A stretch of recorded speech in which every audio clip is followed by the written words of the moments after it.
fired. I totally thought they had caught me. No, I mean, I merely gave in to the sheer enthusiasm they displayed.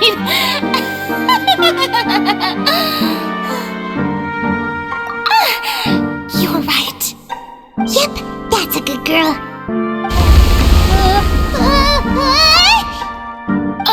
What's happening? The ground's shaking. Is it an earthquake? Yeah, a quake of this kind preceded the flooding in Poisson, didn't it? It can't be. It's happening again. Well, there's no need to worry too much about that. Neverlette's made some emergency plans, so the evacuation should go a lot smoother this time. Yeah, I hope you're right. But the people of Poisson, they've already...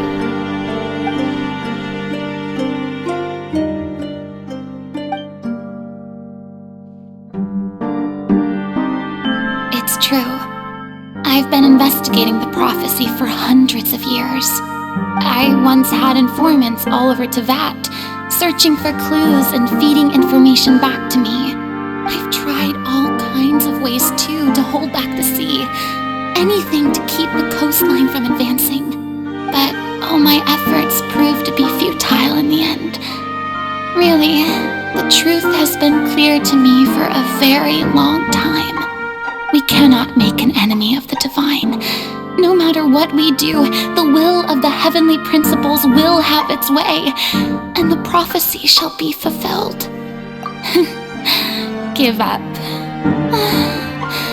I do love the sound of that phrase. It would mean finally coming to terms with fate, but also for me to finally be free. Indeed, I've thought about giving up so many times, especially after we almost lost Poisson. Fate is really unreasonable, isn't it? It has no heart and obeys no rules. The prophecy has only just started to come true, and so many people have already lost their lives. But just now, it all became clear to me. I still don't have the right to come to terms with fate on behalf of everyone else. As long as the final moment hasn't come, it's still not too late. Don't worry. I will keep hope alive for everyone until the very end. Well, that's enough for now. I got the impulse to play the stricken maiden, but honestly, considering my rank and station, that wasn't a good fit at all. Don't take any of what I just said seriously. How could I possibly let Fontaine fall to the whims of trivial prophecy? Come on! Paimon could have sworn you were actually being honest just now.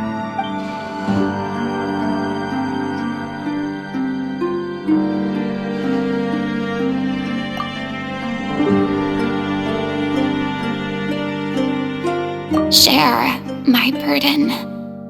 That's impossible. It was fated right from the start that this would be my duty alone. A witness. Yes, I've heard that you came to Tevat from beyond the stars, yes. In other words, you never belonged here. And if Tevat is, in its entirety, a show on a stage, then you're just a spectator, aren't you? If that's the case...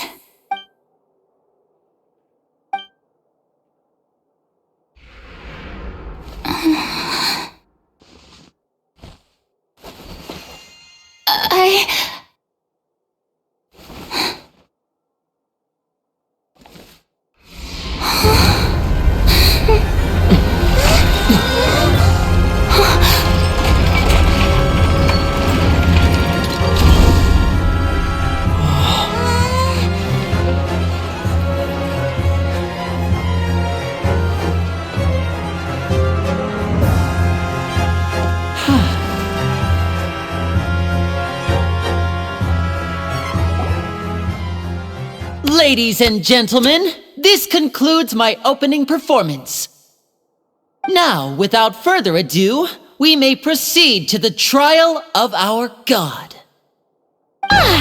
So this is what it is. Yes, you deserve praise for the effort you took to raise the dramatic stakes. Do not forget, however, that I am Focalors, the god of justice, the embodiment of justice itself. Does it not strike you as even the least bit absurd to bring the very concept of justice to trial? May I interpret these words as your refusal to stand trial? In that case, you will have the opportunity to defend your honor through a duel. You would draw your blade against a god?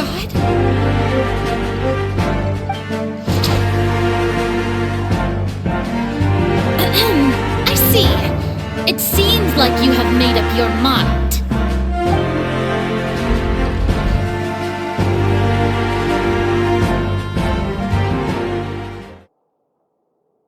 I can't believe it.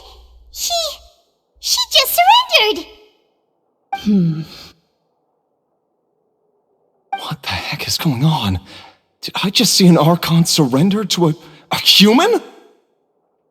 Wow, how utterly humiliating. Lady Furina, what is the meaning of this?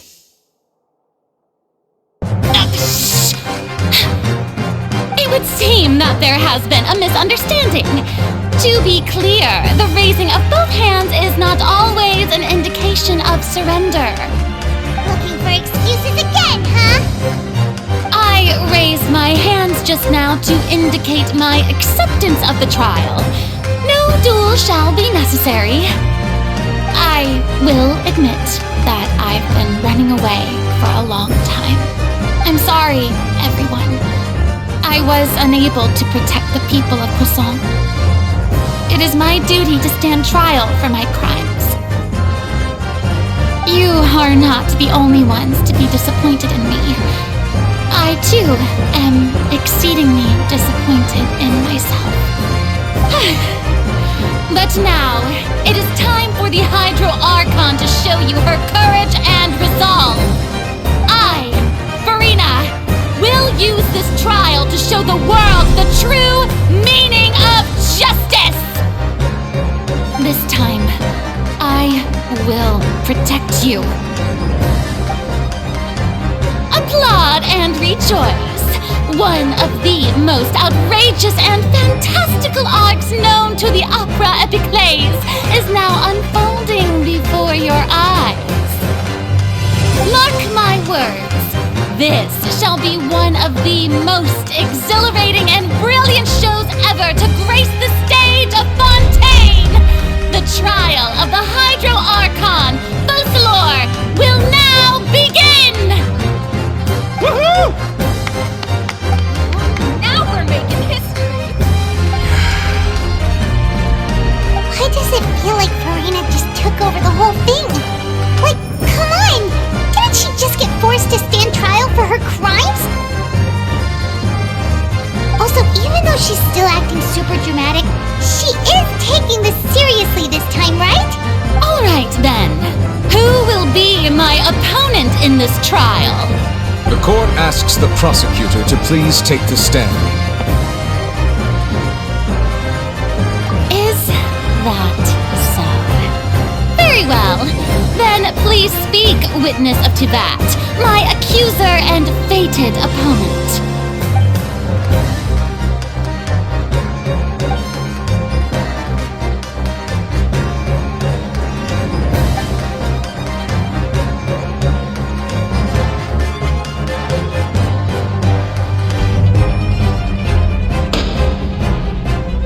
Also, please allow me to ask, as a final question before the trial begins. Just how much work did you do to force me onto this stage?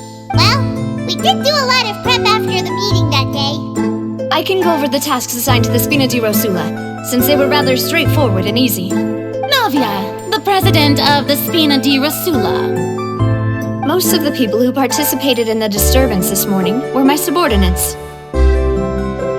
They changed into plain clothes and came to the opera house as regular audience members. waiting for the perfect opportunity to incite insurrection against you. The people's resentment against their Archon has been building as more and more of the prophecy is fulfilled. A spark was all we needed to turn smoldering anger into a flame. Moreover, according to our understanding and analysis of you, when something like that occurred, you would likely flee the scene and head to Poisson by yourself. So, we arranged for a second group to lie in wait there. So, you mean the ones who scoured the settlement for me were also from the Spina?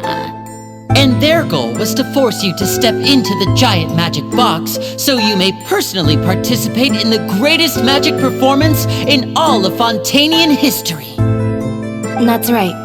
That house was a magic box rather than someone's residence. As the super ultimate version of the setup that I used when I first performed at the Opera Epiclese, the volume of the box was increased by a whole order of magnitude, and the distance it traversed was the entire gap between Poisson and Areneas. Its cargo, of course, was an Archon instead of a human. My thanks, Furina. Without your help, we could never have pulled off such an extraordinary performance. You're welcome. Of course, this performance was only made possible with Father's support. The House of the Hearth spent a massive amount of labor in Mora to pull this off. We had to select a location, construct the giant magic box, dig a tunnel, and open up a path through the water. It was a lot of work for all of us. So, in other words, the earthquake that we felt within the giant magic box was just a normal tremor from the transportation of the whole house? That's right. It wasn't a sign of another disaster to come. Then, I can guess Nervilette and Cloran's parts. You gathered a crowd, prepared a stage, and made sure that the champion duelist would be immediately ready for a fight. Also that as soon as I appeared on the stage, the trial may commence without a hitch. Am I right?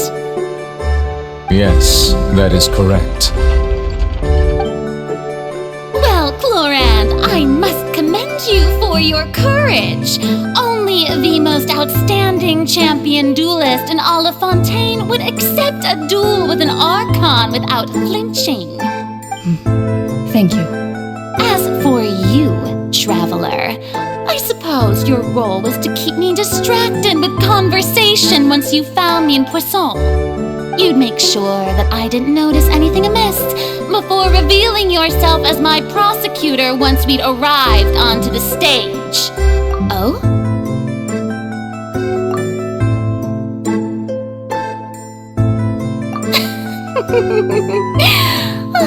Is that so? Then I suppose I must have missed my final chance. It's fine. It matters not.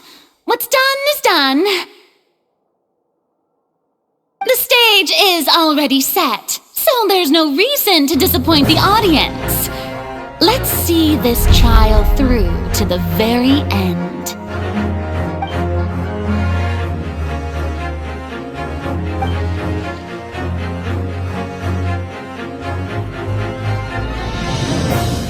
Sir Prosecutor, please allow me to pass this along.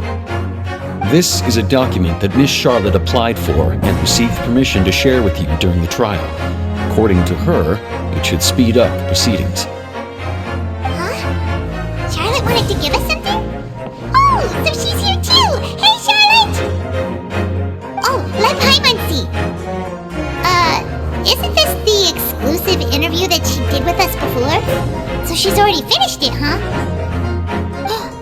Wait, then that means this document is a perfect timeline of everything that's happened ever since we stepped foot in Fontaine! So in other words, we can refer to this anthology of evidence every time we want to use something from our journey as evidence for an argument! Let's quickly confirm the information in it. Just think of it as a refresher, alright? You defeated the Hydro Archon in the very first duels you took part in at the Opera House. That's one for the history books, all right. I didn't think that you'd wind up getting to the bottom of the case I've been following all this time.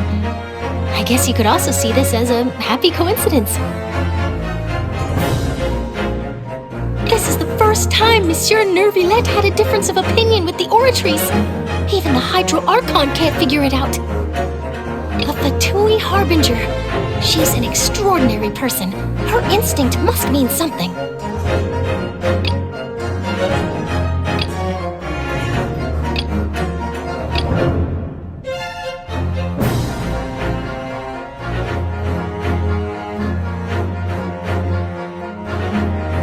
The fortress of Meripede was almost destroyed in a single day.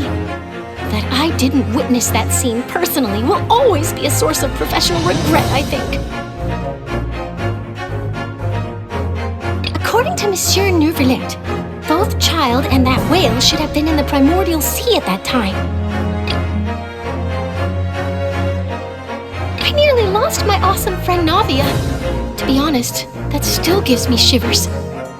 The words of someone as extraordinary as a witch can probably only be truly understood when something surreal happens to you.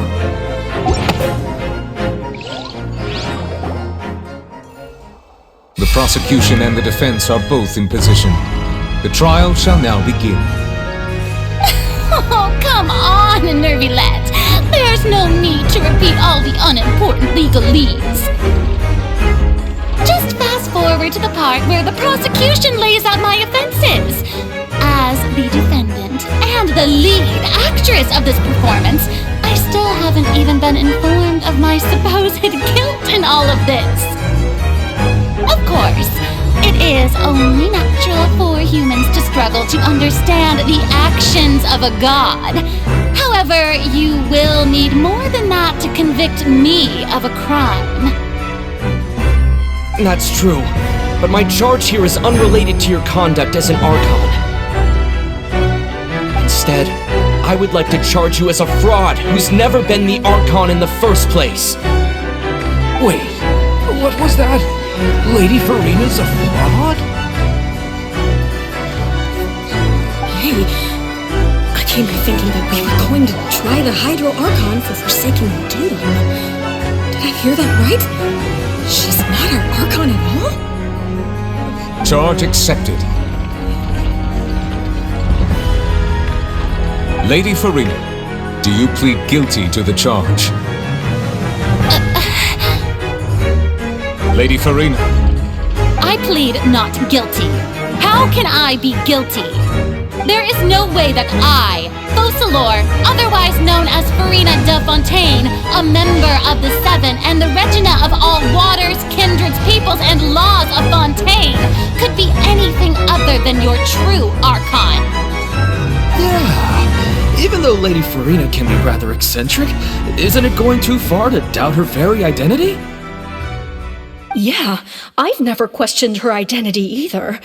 Sure, Lady Furina can be super irresponsible, but what grounds does that prosecutor have to make such a huge claim? I have cause to believe that common sense will prevail in this case. Many of the members of the audience have known me as the Hydro Archon ever since they were born. There would be no fooling their memory. See?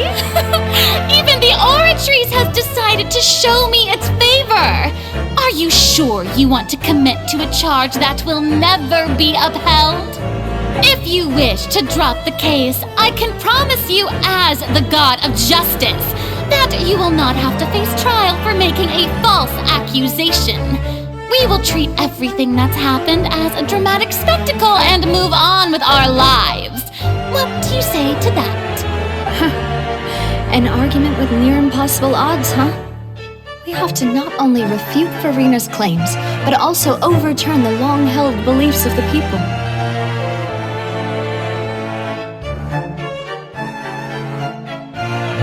Well, I tried to give you the chance to surrender.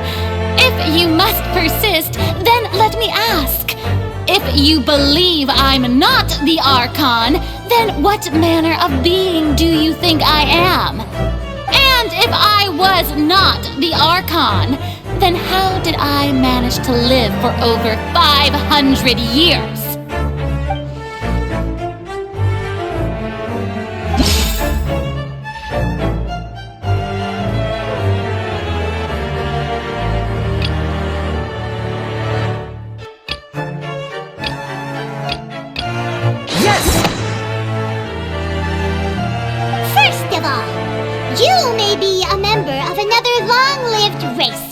would allow you to naturally possess an extended lifespan.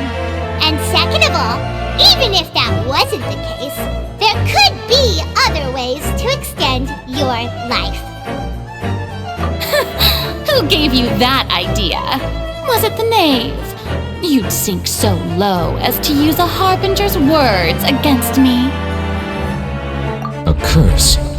I once thought it possible that the aura of an Archon might naturally resemble a type of curse.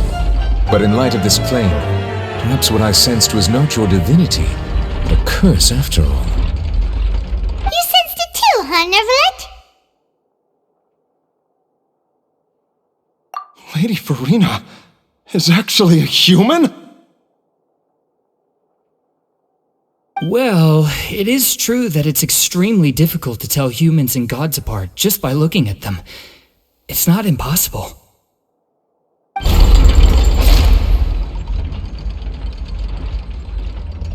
Well, don't start celebrating too early now. Even if I have been carrying a curse like you said, how does that prove that I am merely a human being? Besides, everyone knows that the main difference between a human and a god is the possession of authority. Gods can do what humans cannot. That's why they're worshipped as gods. For centuries, manifestations of my authority have served the nation of Fontaine. One need only to turn their eyes towards the Oratrice Mécanique d'Analyse Cardinal in this very opera house, or consider the endemidium that is used in every aspect of life.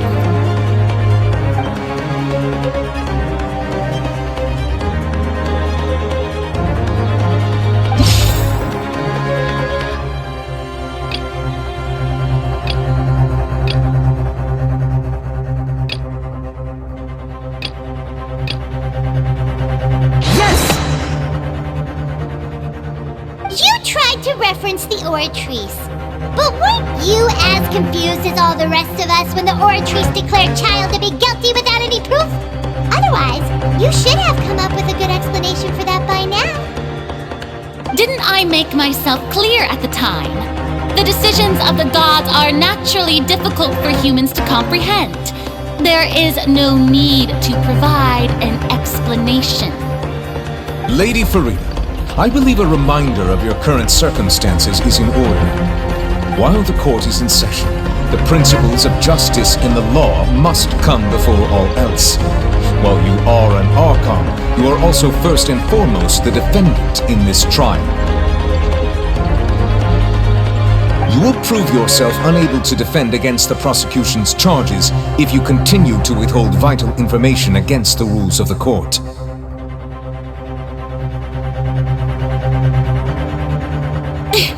I never thought you'd use that kind of rhetoric against me.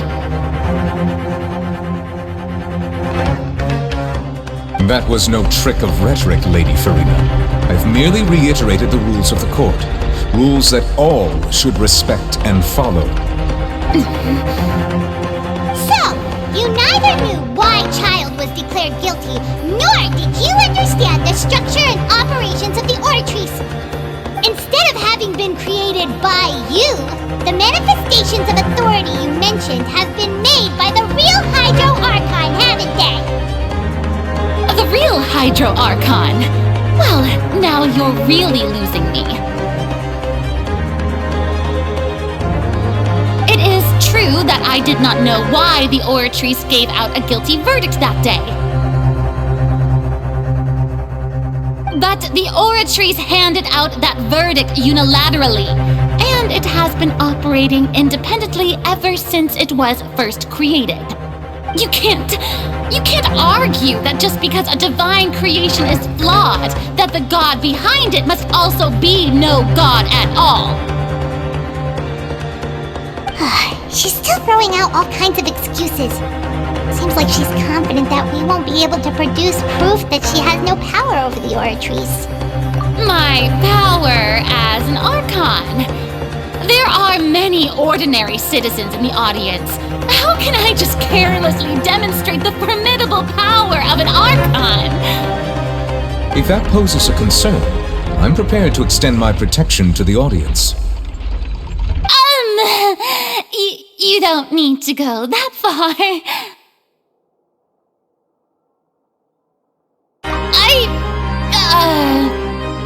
Aren't you the Hydro Archon? Or is it that you can't even wield the power of Hydro, much less the authority of a god? Indemnitium! Yes! It's all because of Indemnitium! All Archons derive their power from the faith of the people, and I've converted the people's faith in justice into Indemnitium! Thus did I give up all of my divine power to provide everyone with energy for their daily lives. Have you ever seen a more magnanimous god? Isn't that a huge stretch? Yeah, no matter how generous an Archon can be, how could they give up all their power? Can a god with no power even still be called a god? It seems like nobody's buying Furina's excuse. Hey, come now, everyone! Please don't stare at me as if I was a liar! I'm still the same Furina you knew, right? The one that you loved! Shouldn't you want to believe in me? Please? You've got to believe me! If what the prosecutor said is true, she really has committed a grave offense. Did she deceive all of us? And all of our parents and grandparents too? And then all of our ancestors? Ever since they were born? Enough! That's enough! Tell me then, if I'm not the real Hydro Archon, then who is? If you have no evidence of another Hydro Archon's existence, nor can you find anyone who can back up their claim to be such, then what grounds have you to say that I'm not actually the real deal? Wow, she came up with yet another argument. How can we refute her now? Seems like she really doesn't want to give up.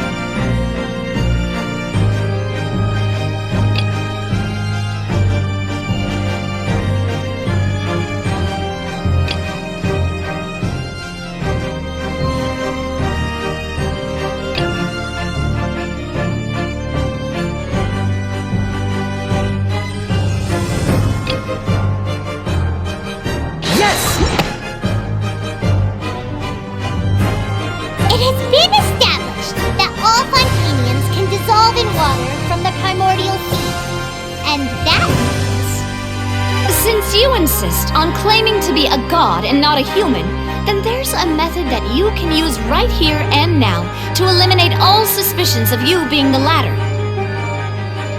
Miss Navia, please apply to serve as a temporary attorney for the prosecution before addressing the court. Though you act in partnership with the prosecutor, you must still adhere to proper procedure. Super sorry, Monsieur Chief Justice. I swear this really will be the last time that I'll speak out of turn. Now, I've brought some seawater from Poisson. As everyone knows, a massive flood struck the area not long ago, taking many lives, including those of some of my closest friends. So, Miss Furina, would you dare to touch some of the seawater?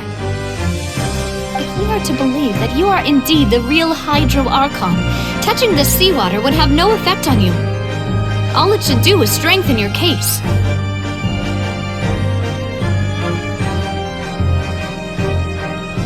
But if you don't dare to touch it, then we would have basically proved the reverse. Oh, and I must remind you that after the disaster at Poisson, nobody wants to see any more people dissolve. I do hope you'll act prudently and choose the simpler path of admitting guilt. Navia from the Spina di Rasula. The Spina has governed Poisson for many years. I guess her suggestion is valid. If Lady Furina is indeed just a human, she's probably Fontainian like all the rest of us. Would she really dare to try?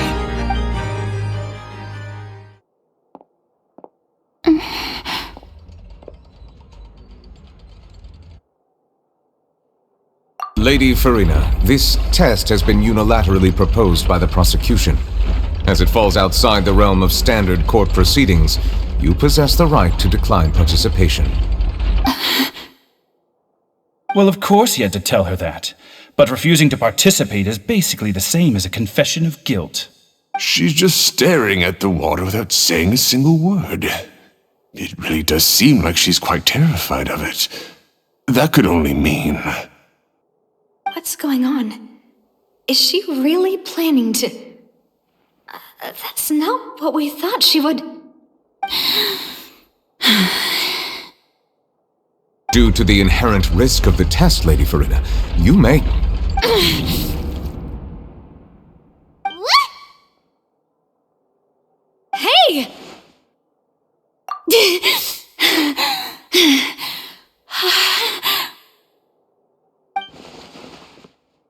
I'm fine! Look at me, everyone! My hand is still here! I haven't been dissolved! Will you believe me now? I really am your Archon! I'm nothing like a normal human who would fall apart as soon as they touch this water! Really, was this not the most obvious thing in the world? Miss Seedwing? If you're present, Miss Seedwing, please come forward and attend to the defendant. Seedwing? Don't be nervous. It'll just take a few seconds.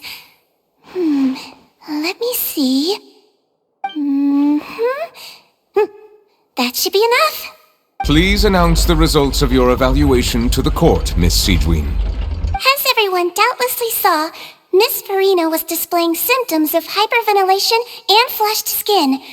These indicate that she was experiencing the adverse effects of exposure to primordial seawater.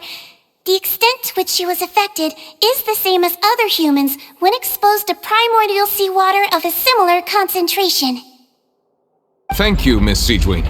Lady Furina, you may return to the defendant's stand. Oh wait, what did she just say? I didn't get dissolved! Shouldn't that be enough to prove my innocence? Well, considering your tendency to run from your problems, we did originally prepare a direct sample of the seawater around Poisson. However, after extensive discussion, we exchanged it for a sample that is not concentrated enough to dissolve an actual human.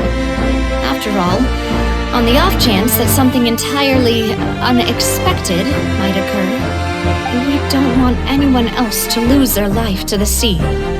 Yeah, so out of regard for Furina's life, you secured a low-concentration sample and asked the head nurse to serve as an expert witness. It's a great thing that the direct sample wasn't actually used. Furina could have... I can't believe... You...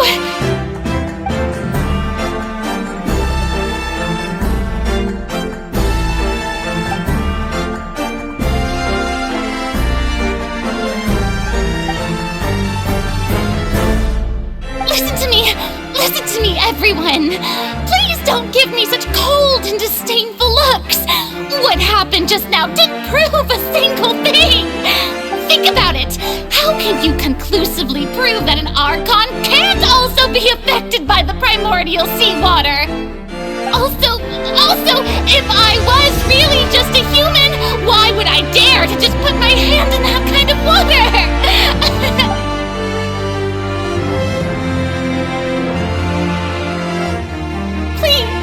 Everyone! Anyone, just listen to me! I swear, I really am your Archon!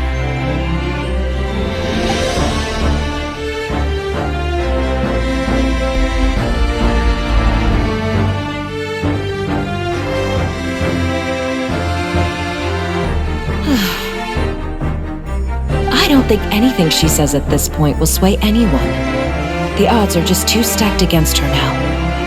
With all the things that have been said, Paimon doesn't think there's any way left for Furina to win. I believe the time for arguments and presentation of evidence has come to an end. If there are no objections, we will move on to the final judgment.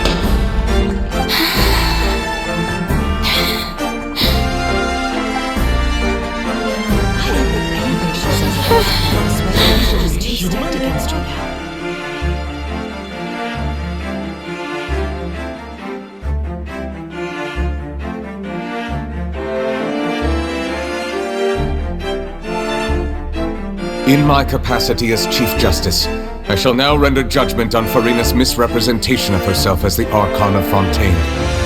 As a human who knowingly deceived her fellow citizens, Furina is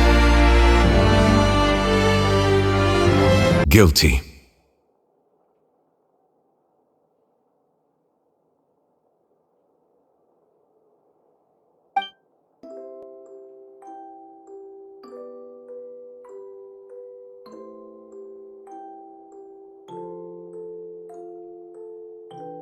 We shall now turn to the Oratrice Mécanique d'Analyse Cardinale to render the final verdict on the charges.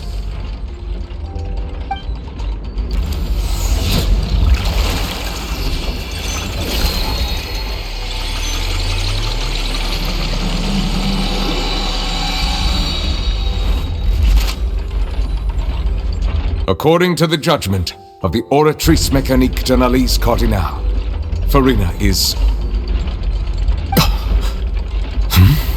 Well, what's wrong? What's the Oratrice's verdict? No, the Oratrice also displays a guilty verdict. Isn't that correct then? However, the exact wording of the verdict is thus: the Hydro Archon, guilty, to be punished via the death sentence.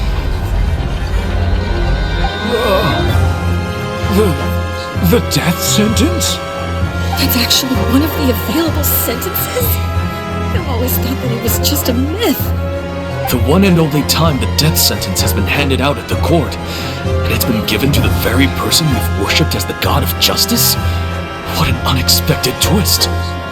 Furina's been sentenced to death by the Oratrice? We just wanted to use the trial to show her the seriousness of things so she'd tell us the truth. How did things escalate this quickly? This outcome is indeed quite strange. According to Fontaine's current definitions of justice, as well as its recommendations for criminal sentences, is this sentence really appropriate for the crimes that have been committed? Yeah! Even Fauché wasn't sentenced to death by the Oratrice. You know, the real evil mastermind behind the serial disappearances case. Indeed. Not only is Furina's sentence overly excessive, the very point of our trial today was also to prove that Furina has never been the Hydro Archon in the first place. But now, the Oratrice seems to have deliberately invoked the title of the Hydro Archon. What does this mean?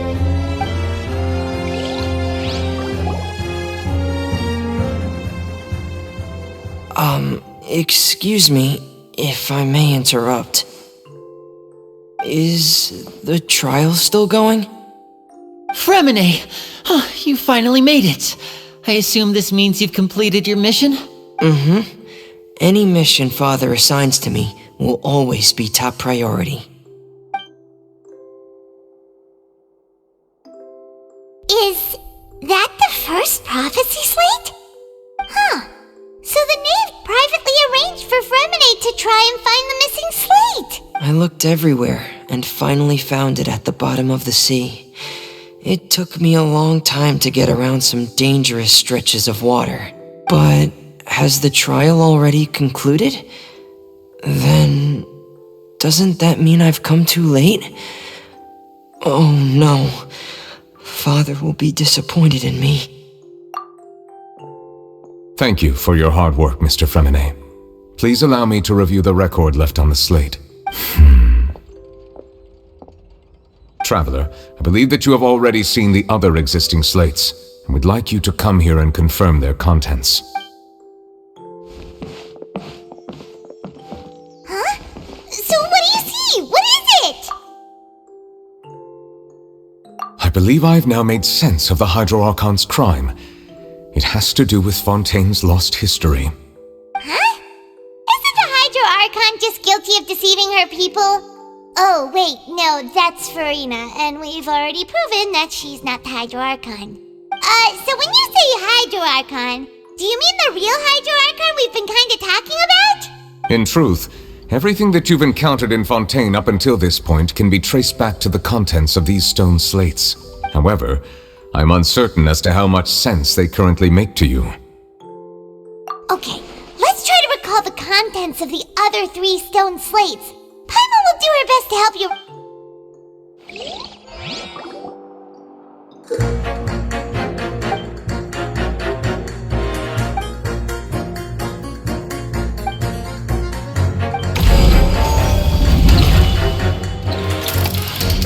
The first stone slate describes what you just said.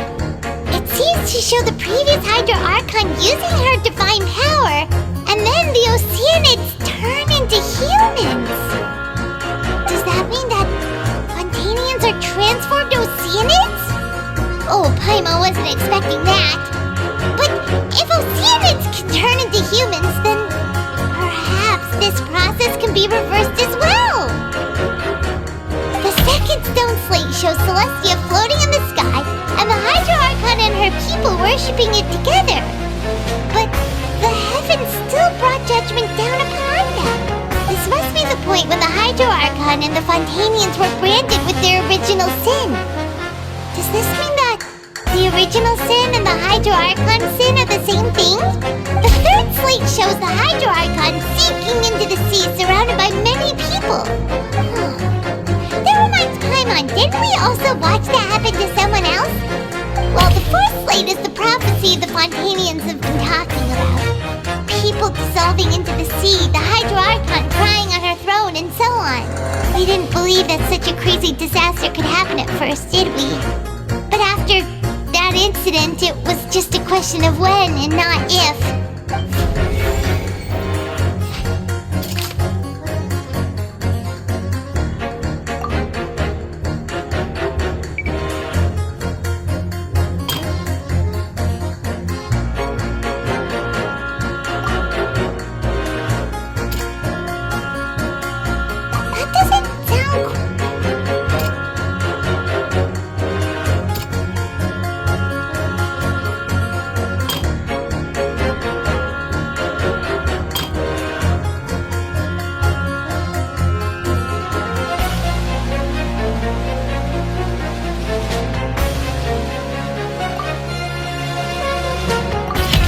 We know from the case of the serial disappearances of young women that Fontanians can be dissolved in primordial seawater, and the first stone slate tells us that long ago, the Hydro Archon used her power to turn Oceanids into humans.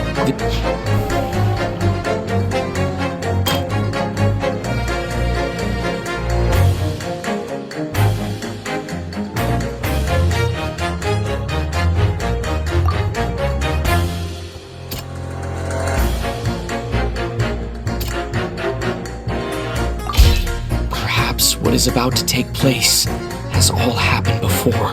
The true sin of the Hydro Archon that Nervalette mentioned, and the original sin cast down on the people of Fontaine by Celestia, as recorded on the stone slates.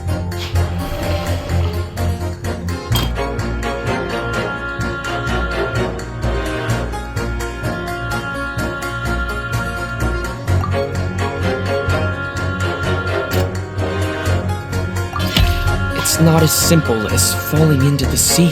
When Navia fell into the sea, her consciousness was subjected to judgment. The stone slates show the people gathered around the Hydro Archon in the sea. Could that be alluding to the same thing?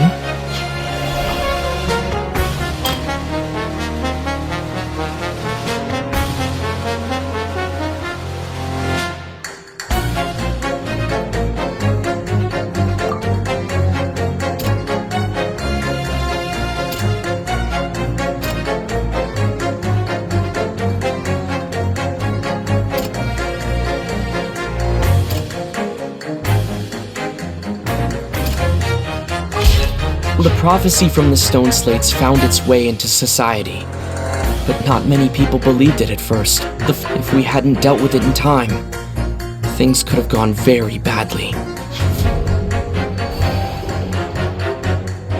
They'll dissolve into the primordial sea but won't cease to exist. Their essence will flow in the seawater, converge, and take the form of an Oceanid. The Hydro Archon was sentenced to death in court, shocking everyone present. Perhaps this means that her sin was actually Fontaine's original sin. Navia fell into into the water inside those ruins, and she nearly dissolved. She was surrounded by the people of Poisson in a court within her consciousness, and was forced to take part in a trial meant to make her stay. The eruption of the primordial sea at the fortress of Meropide was the surest sign that the prophecy was about to come to pass no matter what. The prophecy's contents can all be verified by recent events. If we combine what we know together, loads of truths should come to light.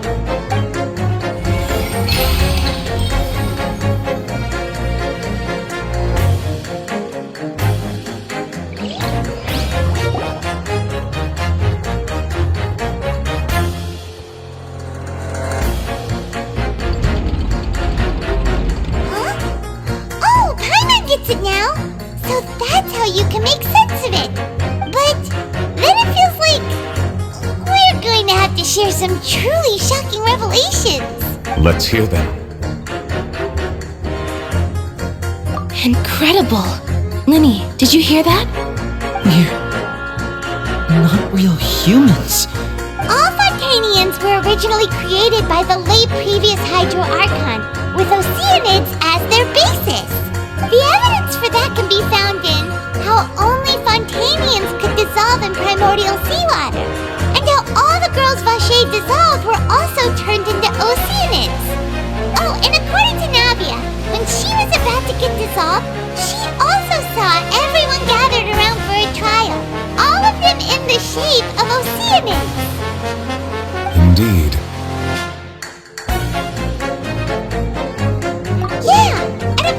From the content of the first slate that she probably anchored Celestia by creating humans without prior permission. That could also explain why the Oratrice judged the Hydro Archon to be guilty. It's to account for that ancient sin. The Hydro Archon's true sin was creating us? And yet, after many hundreds of years, the Hydro Archon's creations have turned around to try to judge the Archon within the Opera Epiclese. The twists of history are often the most unexpected of all. Yeah! Isn't the image here just like when Navia fell into the sea? So wouldn't it be trying to show the image of the Hydro Archon also falling into the sea once the prophecy has been fulfilled in the fourth slate? In the end, the people will all be dissolved into the waters, and only the Hydro Archon will remain weeping on her throne. Only then will the sins of the people of Fontaine be washed away. Did Paimon get all that right? You've made some keen deductions. I must say, given how much you still don't know, it is impressive that you've already managed to connect so many pieces of the truth. However, while you were able to decode all the information on the slates, they've also been etched with an additional layer of hidden information using a different power source. When we were at the ruins, I tried to decipher the hidden information recorded in the slates. But since we only had 3 slates at the time, I was unable to come to a full conclusion. Now that the slate collection is complete, I shall make another attempt to decipher the narrative recorded within. If everything goes well, we should finally be informed of the unadulterated truth.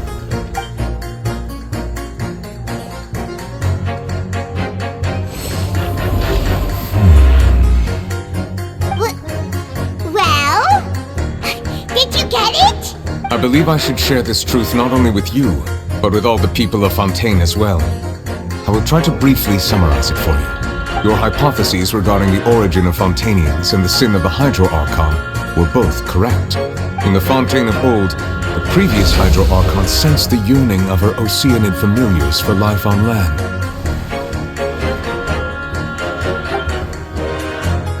The Oceanids were enamored with the beauty and romanticism of human beings, and wishing to have those experiences for themselves, expressed to the Hydro Archon their desire to become of a similar kind.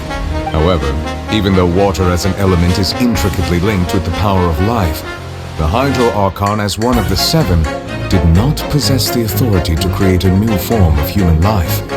Not one to give in, she eventually found a way to create permanent humanoid bodies for her familiars by appropriating the power of this planet's primordial sea. she poured primordial seawater into the Oceanid's blood vessels, creating humanoid mimics in the process.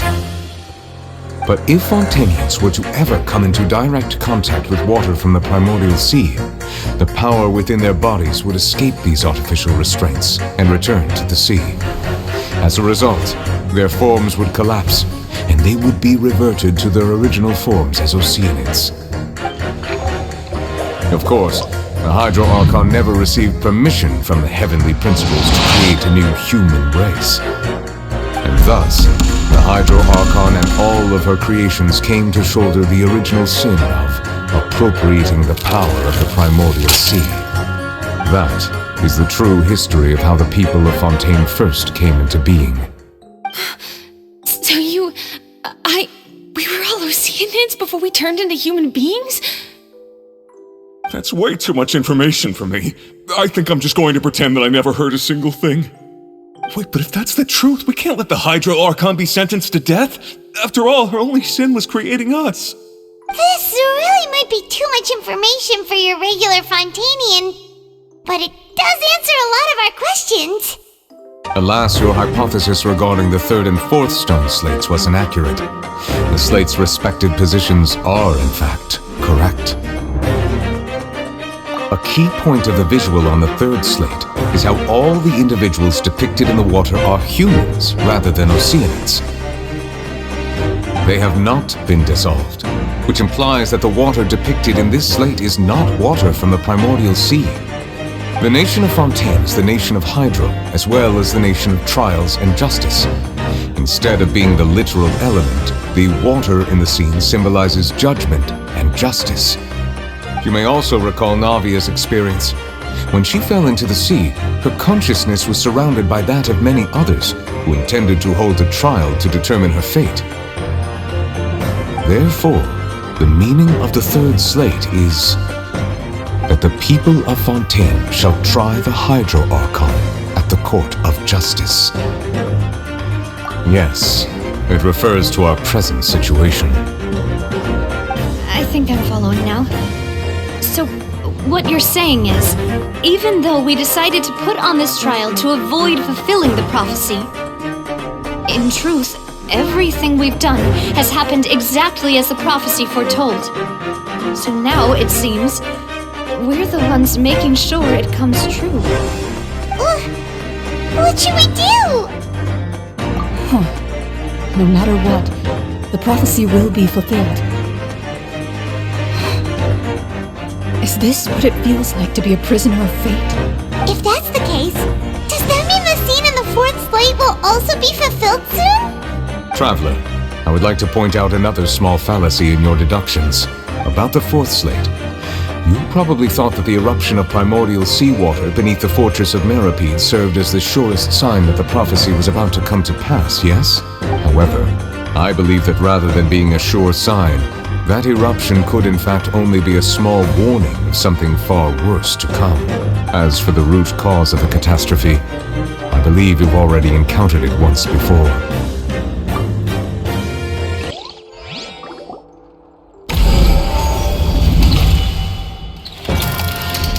This eruption was just a small warning of the things to come. We must find the root.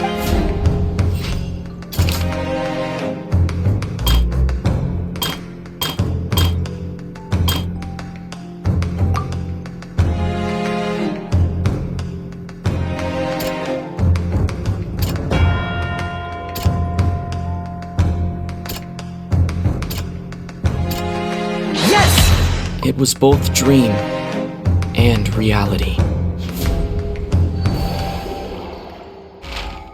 If we're talking about a true culprit, that could only be that thing inside the primordial sea, right? The truth, the original sin, the trial, and the root cause of the disaster.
That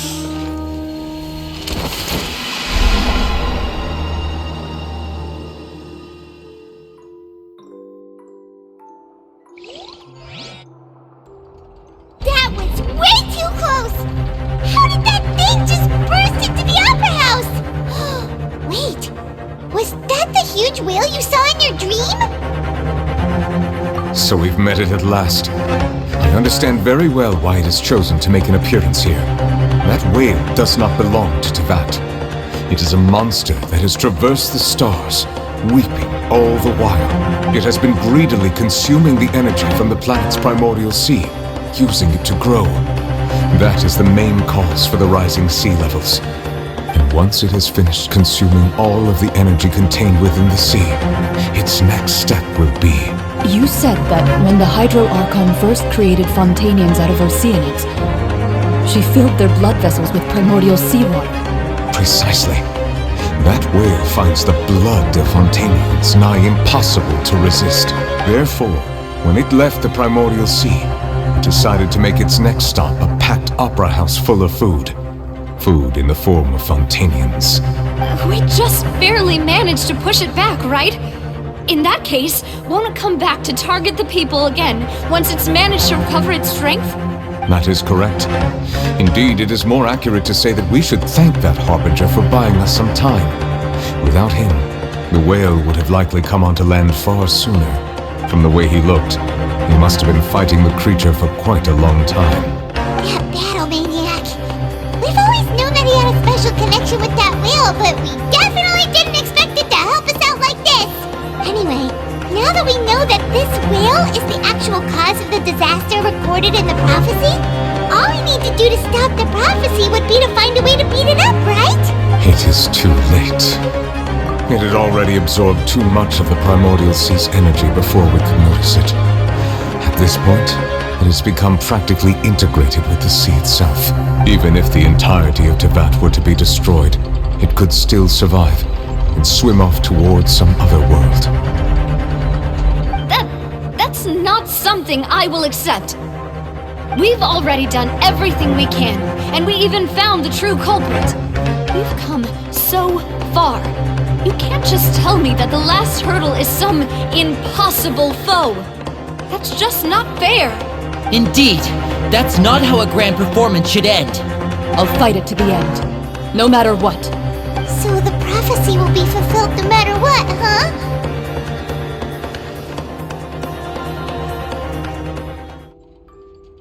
The prophecy. Yes, what has been prophesied will be fulfilled. You may view such things as the history of the future.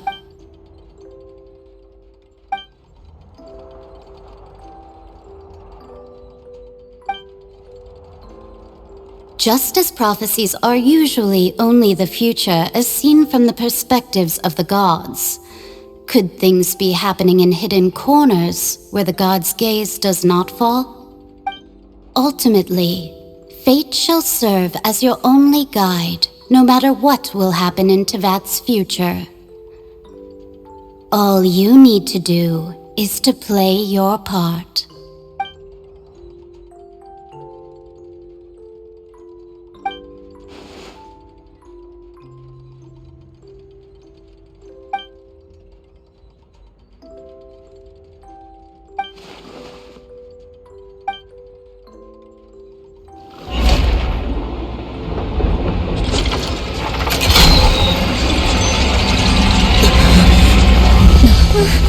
What's happening with the oratories? I believe it is preparing to carry out the death sentence.